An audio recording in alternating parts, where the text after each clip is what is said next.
one of the darkest days.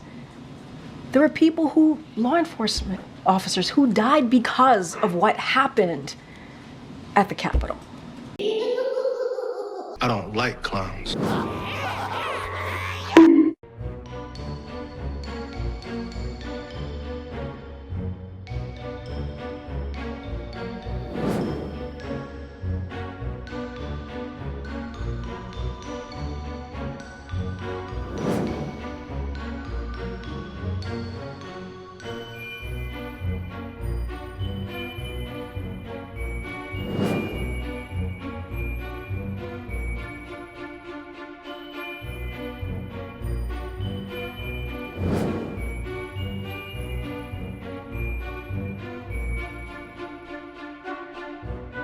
Let me tell you a story.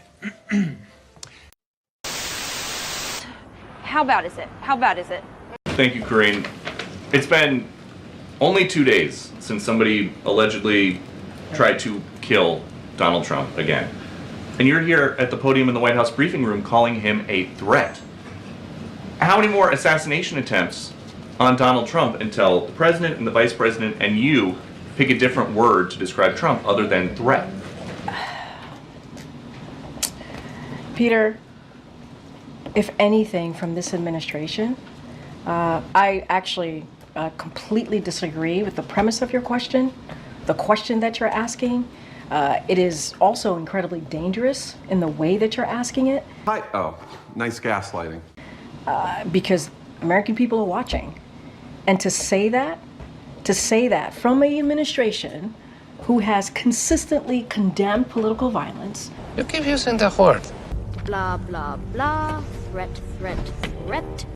From an administration where the president called the former president and was thankful, grateful that he was okay. From an administration who has called out January 6th, called out the attack of Paul Pelosi, called out and said we need to lower the temperature after the Butler incident. And now for you to make that kind of comment in your question, because your question involved a comment and a statement. And, it is, that is also incredibly dangerous. When we have been very clear in condemning political violence from here, what I have said about the president, the former president, about January 6th is facts. That you all have reported. It is fact. When you have a former president who basically says that the election wasn't, the results of the election were not the results of the election. I want to run through a wall into another wall. January 6th. January 6th. January 6th. Come to demand that Congress do the right thing and only count the electors who have been lawfully slated. Lawfully slated. I know that everyone here will soon be marching over to the Capitol building to peacefully and patriotically make your voices heard. When dozens of more than 60 Republican judges said that it was a free and fair election.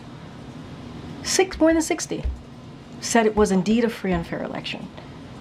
You had more than 2,000 people who were told to go to the Capitol. It was one of the darkest days of our democracy. You serious? Really? Playing the gaslight for the 400th time. One of the darkest days. There were law enforcement officers who died because of what happened at the Capitol. Lies, lies, lies, yes! And they were there because the former president told them to go there. Peacefully. I mean, I don't know if that's not a threat in our democracy when it was one of the darkest days of our democracy, January 6th, one of the darkest days. And so we have been very clear from here. Now, we can have a disagreement on policies. We can, on issues. That is what we should do.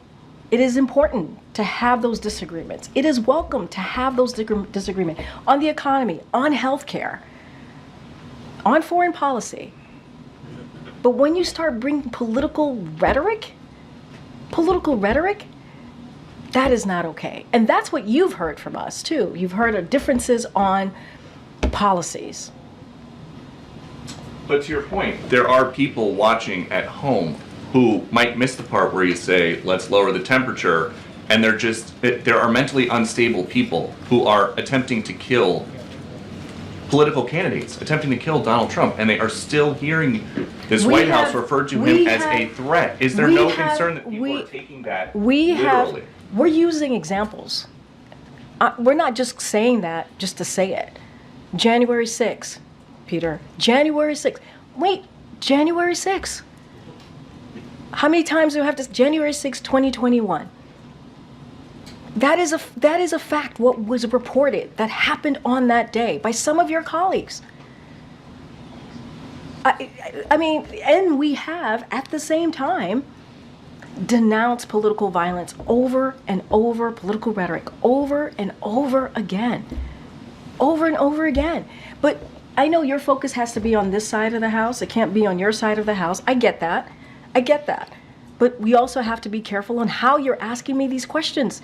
People are watching, and is what you are saying about us raising political violent rhetoric, whatever, however you just formulated it, this is an administration that has denounced and condemned any type of political rhetoric or violence. It is the reason why this president decided to run in 2020. That is why the president decided to come back. He believed that it is important to save the soul of America, of our nation, and he believed it was important that we continue to fight for our democracy, fight for our freedom. That's what you see from this administration. I'm moving on. Go ahead, Ed. Wow. Just wow.